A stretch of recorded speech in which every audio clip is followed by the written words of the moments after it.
Assalamualaikum warahmatullahi wabarakatuh. Salam sejahtera untuk kita semua. Selamat pagi anak-anak. Apa kabar kalian hari ini? Semoga kalian semua sehat selalu dan kita semua masih dalam lindungan Allah Subhanahu wa taala. Amin. Nah, perkenalkan, nama Ibu Rizka Mardetilah. Ibu merupakan mahasiswi PPL dari Universitas Lambung Mangkurat, jurusan Pendidikan Biologi. Nah, di sini Ibu akan menggantikan Ibu Indah untuk mengajar di kelas kalian selama beberapa minggu ke depan. Nah, mungkin itu saja perkenalan dari Ibu. Selanjutnya, sebelum memulai pembelajaran kita pada pagi hari ini, alangkah lebih baiknya kita berdoa menurut amalan dan ajaran masing-masing. Berdoa, Ibu persilahkan. Berdoa selesai, alhamdulillah. Nah, selanjutnya di sini Ibu akan memaparkan materi mengenai sistem gerak. Nah, pada minggu lalu kalian telah mempelajari mengenai struktur jaringan pada tumbuhan dan hewan. Nah, selanjutnya pada pagi hari ini kalian akan mempelajari mengenai sistem gerak. Nah, pada sistem gerak ini nanti akan dibagi menjadi beberapa subbahasan. Yang pertama, rangka tubuh manusia, yang kedua, persendian manusia, yang ketiga, otot pada manusia, yang keempat yaitu gangguan pada sistem gerak dan teknologi yang dapat menyembuhkan gangguan tersebut. Nah, khusus pada pagi hari ini kita akan mempelajari mengenai rangka tubuh manusia. Selanjutnya, mungkin kalian pernah menanyakan, kenapa sih setiap orang memiliki tinggi badan yang berbeda-beda, apalagi pada laki-laki dan perempuan. Nah, biasanya laki-laki memiliki tinggi badan yang lebih tinggi daripada perempuan. Nah, mengapa demikian? Nanti kita akan temukan jawabannya pada materi kita pada pagi hari ini. Rangka tubuh atau biasa disebut juga dengan skeleton merupakan alat gerak pasif yang akan digerakkan oleh otot. Nah, rangka pada manusia dewasa itu tersusun dari 206 tulang dengan berbagai macam bentuk dan ukuran. Nah, pada saat lahir, manusia memiliki tulang lebih banyak, yaitu sekitar 270 tulang. Nah, karena ada beberapa tulang yang belum mengalami penyambungan atau penyatuan. Nah, tulang-tulang tersebut itu tersusun dari jaringan tulang keras maupun jaringan tulang rawan. Nah, rangka tubuh manusia ini terbagi menjadi dua, yaitu rangka aksial dan rangka apendikular. Nah, bahasan yang kedua yaitu mengenai fungsi dari rangka tubuh. Nah, di sini Ibu memaparkan beberapa fungsi dari rangka tubuh. Yang pertama yaitu memberi bentuk dan postur tubuh. Nah, memberi bentuk dan postur tubuh ini yang akan memberi seseorang itu terlihat lebih tinggi atau pendek. Hal ini dikarenakan susunan dari tulangnya. Nah, sehingga seperti yang Ibu paparkan di awal tadi, mengapa seseorang itu bisa terlihat tinggi atau seseorang itu terlihat rendah, itu dikarenakan susunan dari tulangnya itu sendiri. Nah, kemudian yang kedua, melindungi organ-organ yang lunak. Nah, misalnya itu otak, kemudian sumsum tulang belakang, kemudian paru-paru dan jantung kita. Nah, yang ketiga yaitu penyangga berat badan, misalnya yaitu tulang leher, kemudian tulang belakang dan tulang pelvis. Nah, yang keempat yaitu melekatnya otot-otot rangka atau disebut juga dengan otot lurik. Nah, otot rangka atau otot lurik ini yang menempel pada rangka kita sehingga menyebabkan kita bisa beraktivitas atau bergerak seperti biasanya. Nah, kemudian kelima yaitu mendukung terjadinya gerakan dengan adanya persendian, kerjasama otot dan sistem saraf, maka memungkinkan tulang dapat digerakkan.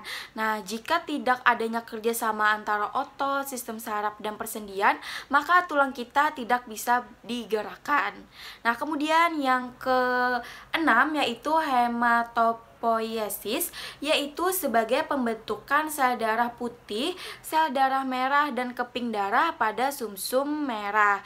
Nah, sumsum merah ini yang terletak pada tulang belakang, tulang dada, tulang rusuk, tulang belikat, tulang pipi, dan ujung tulang panjang.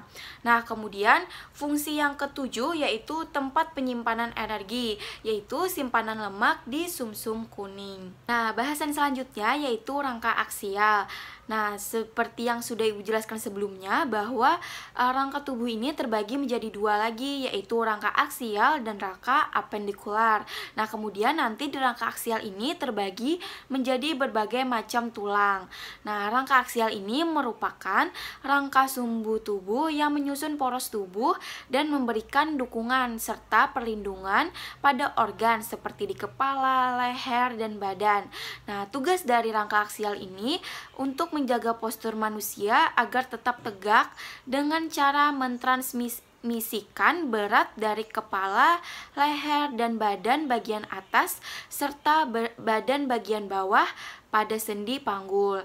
Nah, kemudian rangka aksial ini terdiri dari berbagai macam tulang. Yang pertama, tulang tengkorak. Yang kedua, tulang dada. Yang ketiga, tulang rusuk. Yang keempat, tulang ekor. Dan yang kelima, ruas-ruas tulang belakang. Nah, selanjutnya kita akan membahas mengenai tulang tengkorak. Nah, tulang tengkorak merupakan tulang yang termasuk dalam rangka aksial. Nah, tulang tengkorak ini berfungsi untuk melindungi otak, organ pendengaran, dan organ penglihatan. Nah, tulang ini tersusun dari 22 buah tulang.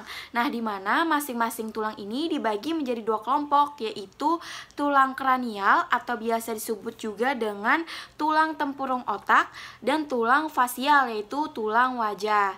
Nah, pada gambar itu kita dapat mengelompokkan yang termasuk dalam tulang kranial yaitu tulang parietal, tulang frontal, dan tulang temporal. Sedangkan untuk tulang fasial itu terdiri dari tulang air mata, tulang hidung, tulang pipi, tulang rahang atas, dan tulang rahang bawah. Nah, tulang yang kedua yaitu tulang hyoid. Nah, tulang hyoid ini termasuk dalam rangka aksial. Nah, tulang hyoid yaitu tulang yang berbentuk seperti huruf U yang terletak di antara laring dan mandibular. Nah, tulang hyoid ini berfungsi sebagai tempat melekatnya otot mulut dan lidah sehingga dapat membantu proses menelan. Nah, anak-anak ibu bisa melihat pada gambar tulang hyoid ini berbentuk seperti huruf U. Tulang yang ketiga yaitu tulang belakang. Nah, tulang belakang ini termasuk dalam rangka aksial. Nah, tulang belakang merupakan tulang yang tersusun dari 26 ruas yang masing-masing dihubungkan oleh cakram tulang rawan fibrosa yang memungkinkan tulang ini untuk tegak dan membungkuk. Nah, bisa anak-anak ibu lihat pada gambar yang berwarna merah itu merupakan tulang leher. Nah, tulang leher ini tersusun dari 7 buah. Nah, yang berwarna biru ini merupakan tulang punggung yang berjumlah 12 buah. Yang warna kuning merupakan tulang pinggang yang berjumlah 5 buah. Nah, yang berwarna hijau itu merupakan tulang kelangkang yang berjumlah 5 buah. Sedangkan yang warna ungu merupakan tulang ekor yang berjumlah 4 buah. Nah, sehingga jika dijumlahkan itu berjumlah 26 ruas. Nah, tulang yang keempat yaitu tulang dada dan tulang rusuk. Nah, tulang dada dan tulang rusuk ini juga termasuk dalam rangka aksial. Nah, fungsi dari tulang dada dan tulang rusuk itu untuk melindungi paru-paru dan jantung. Nah, tulang dada itu berbentuk pipi dan melebar serta berhubungan dengan tulang rusuk melalui sambungan tulang rawan. Nah, kalau tulang rusuk itu bagian belakang itu berhubungan dengan ruas-ruas tulang belakang melalui persendian. Nah, adapun tulang dada ini berjumlah 1 buah. Nah, terdiri dari 3 bagian, yaitu bagian kepala yang terletak di bagian atas dari tulang dada, kemudian pada bagian badan yang terletak di bagian tengah, dan bagian ekor atau biasa disebut juga dengan tulang taju pedang yang berupa tulang rawan yang terletak di bagian bawah. Nah, kemudian tulang rusuk ini berjumlah 12 pasang di sebelah kiri dan di sebelah kanan. Nah, tulang rusuk ini terbagi menjadi 3 macam, yaitu tulang rusuk sejati yang berjumlah 7 pasang, tulang rusuk palsu yang berjumlah 3 pasang, dan tulang rusuk melayang yang berjumlah 2 pasang. Oke, kita telah selesai membahas mengenai rangka aksial. Nah, selanjutnya kita akan membahas mengenai rangka apendikular. Nah, jadi rangka apendikular ini merupakan rangka pelengkap atau anggota gerak tubuh yang berjumlah 126 buah. Nah, jadi rangka apendikular ini tersusun dari gelang bahu, anggota gerak atas, gelang panggul, dan anggota gerak bawah. Nah, jadi setelah ini kita akan membahas mengenai masing-masing tulang penyusun dari rangka apendikular itu. Nah, yang pertama kita akan membahas mengenai tulang gelang bahu. Nah, jadi gelang bahu ini merupakan persendian yang menghubungkan lengan dengan badan. Nah, pergelangan bahu ini memiliki mangkuk yang tidak sempurna karena bagian belakangnya itu terbuka. Nah, kemudian gelang bahu ini tersusun dari dua macam tulang, yaitu tulang scapula atau tulang belikat dan tulang selangka atau clavikula. Nah, jadi bisa dilihat pada gambar, untuk tulang gelang bahu ini ada tulang scapula dan tulang clavikula. Nah, yang kedua yaitu tulang gerak atas. Nah, jadi tulang gerak atas ini juga termasuk dalam tulang apendikular. Nah, fungsi dari tulang anggota gerak atas ini yaitu membantu kita menggenggam, kemudian menulis, menggambar, memegang benda, menunjuk, dan lainnya.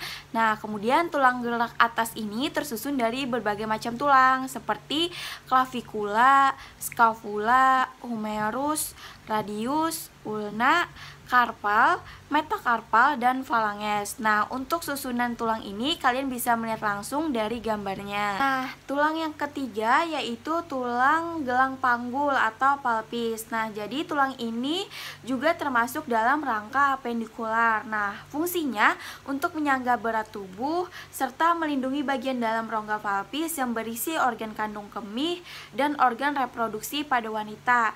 Nah, mungkin anak-anak bisa melihat pada gambar untuk tulang gelang panggul ini tersusun dari tulang usus, tulang sakrum, cekung sendi, tulang ekor, tulang kemaluan, foramen, dan tulang duduk. Nah, kemudian untuk diameter tulang gelang panggung ini berbeda antara laki-laki dan wanita. Nah, umumnya untuk pada wanita itu diameternya lebih besar daripada laki-laki. Tulang yang keempat yaitu tulang gerak bawah. Nah, jadi fungsi dari tulang anggota gerak bawah ini untuk membantu kita berdiri, kemudian berjalan, berlari, memanjat, menendang, dan yang lain-lain. Nah, untuk bagian apa saja sih yang termasuk dalam tulang gerak bawah? Nah, yang pertama itu ada tulang paha, kemudian ada tulang tempurung lutut, kemudian ada tulang betis, tulang kering, tulang pergelangan kaki, tulang telapak kaki, dan tulang jari kaki. Nah, kalian telah mengetahui mengenai rangka tubuh, yaitu meliputi fungsinya, kemudian pengertiannya, kemudian ada rangka apendikular, kemudian rangka aksial. Nah, selanjutnya kalian akan mengetahui struktur tulang. Nah, jadi tulang ini merupakan alat gerak pasif karena digerakkan oleh otot. Nah, jadi tulang-tulang itu akan bergabung menjadi satu kesatuan yang disebut rangka. Nah, rangka tadi yang sudah Ibu jelaskan sebelumnya. Nah, untuk tulang ini terdiri dari lapisan-lapisan. Yang pertama ada peristorium, kemudian ada tulang kompak, yang ketiga ada tulang spons, kemudian yang keempat ada endosteum, dan yang kelima ada sumsum tulang. Nah, untuk peristorium ini merupakan lapisan terluar dari tulang. Nah, fungsi dari peristorium ini tempat melekatnya otot rangka. Nah, lapisan kedua yaitu tulang kompak. Nah, tulang kompak ini merupakan lapisan yang teksturnya halus, padat, serta berongga dan sangat kuat. Nah, tulang kompak ini mengandung banyak zat kapur, kalsium fosfat, dan kalsium karbonat. Nah, sehingga menjadi padat dan kuat. Nah, lapisan ketiga yaitu tulang spons. Nah, jadi tulang spons ini merupakan lapisan yang teksturnya itu berongga. Nah, kemudian tulang spons ini berisi sumsum merah. Nah, lapisan yang keempat yaitu lapisan endosteum. Nah, jadi endosteum ini merupakan jaringan ikat yang melapisi rongga sumsum. Nah, lapisan kelima yaitu sumsum tulang. Nah, jadi sumsum tulang ini merupakan lapisan yang paling dalam. Nah, fungsi dari sumsum tulang ini untuk memproduksi sel darah merah, sel darah putih, dan keping darah. Nah, selanjutnya yaitu macam-macam bentuk tulang. Nah, jadi tulang ini juga memiliki bentuk yang bermacam-macam. Nah, yang pertama yaitu tulang pipa. Nah, jadi bisa dilihat pada gambar, untuk tulang pipa ini berbentuk silindris memanjang. Nah, contohnya yaitu tulang paha. Kemudian yang kedua ada tulang pendek. Nah, sesuai namanya, tulang pendek ini memiliki ukuran yang pendek dan berbentuk kubus. Nah, contohnya itu pada tulang pergelangan tangan. Nah, kemudian yang ketiga yaitu tulang pipih. Nah, jadi tulang pipih ini berbentuk seperti lempengan. Nah, contohnya yaitu pada tulang tengkorak. Nah, kemudian yang keempat ada tulang tidak beraturan. Nah, seperti namanya, tulang tidak beraturan ini berbentuk tidak beraturan. Contohnya itu pada tulang belakang. Nah, kemudian yang kelima ada tulang sesmoid. Nah, untuk tulang sesmoid ini berukuran kecil dan bulat. Contohnya itu pada tulang tempurung lutut. Nah, selanjutnya yaitu proses pembentukan tulang. Nah, jadi bagaimana sih proses pembentukan tulang itu? Nah, jadi proses pembentukan tulang ini biasa disebut juga dengan osifikasi. Nah, di mana osifikasi ini merupakan proses sel-sel mesenkim dan kartilago diubah menjadi tulang selama perkembangan. Nah, untuk proses pembentukan tulang ini terbagi menjadi dua, yaitu osifikasi intramembran atau osifikasi primer dan osifikasi intrakartilago. Nah, untuk prosesnya itu bisa anak-anak ibu lihat pada gambar. Nah, yang pertama pada tahap pertama yaitu leher tulang berbentuk di sekitar kartilago hialin. Nah, bisa dilihat pada gambar pada fase awal ini ada terlihat leher tulang dan pusat osifikasi primer. Nah, kemudian tahap yang kedua yaitu kartilago di tengah diafisis mengalami kalsifikasi. Nah, bisa dilihat pada gambar yang kedua yaitu matriks kartilagonya itu berkurang. Nah, kemudian yang ketiga, tulang smooth itu mulai terbentuk. Nah, bisa anak-anak lihat pada gambar ketiga, yaitu pembentukan tulang spons dan pembuluh darah peristorium. Nah, kemudian yang keempat, diafisis memanjang dan berbentuk rongga medula bersamaan dengan osifikasi. Nah, untuk gambar yang keempat ini terlihat pusat osifikasi sekunder, kemudian terlihat pembuluh darah epifisis dan rongga medula. Nah, kemudian yang tahap kelima yaitu epifisis itu akan mengalami osifikasi, kemudian sisa-sisa kartilago hialin tadi hanya ada di dalam lempengan epifisis dan persendian. Nah, untuk yang gambar terakhir yaitu terlihat adanya kartilago persendian, kemudian ada tulang spons dan kartilago lempeng epifisis. Nah, jadi itulah proses pembentukan tulang. Yang terakhir yaitu mengenai faktor yang mempengaruhi proses pembentukan tulang. Nah, jadi anak-anak, untuk proses pembentukan tulang itu juga dipengaruhi oleh beberapa faktor. Nah, yang pertama itu faktor genetik. Nah, jadi ketika orang itu memiliki tubuh yang tidak tinggi, biasanya nanti akan menurunkan kepada anaknya itu juga memiliki badan yang tidak tinggi. Nah, kemudian yang kedua itu faktor nutrisi. Nah, jadi faktor makanan juga sangat mempengaruhi proses pembentukan tulang. Nah, jadi untuk agar tulang kita itu bisa tumbuh secara maksimal, kita harus mengkonsumsi makanan yang bergizi seperti makanan atau minuman yang banyak mengandung kalsium.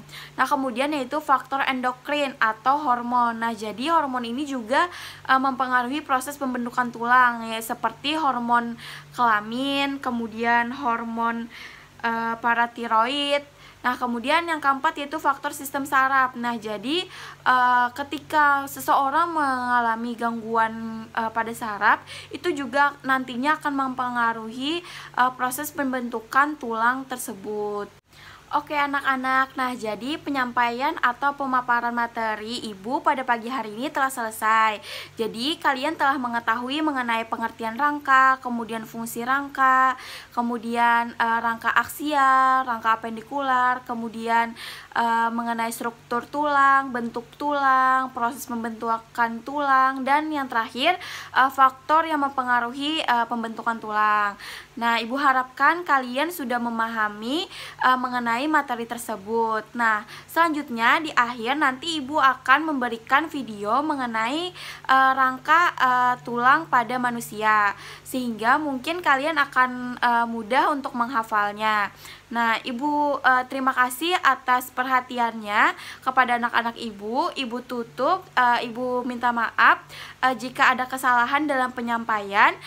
Terima kasih banyak. Wassalamualaikum warahmatullahi wabarakatuh. Ayo belajar bersama sistem gerak manusia. Salah satunya bagian rangka, skeleton nama lainnya. Rangka kita ada dua, aksial apendikular. Mereka terbagi jadi 4. Ayo nyanyikan bersama.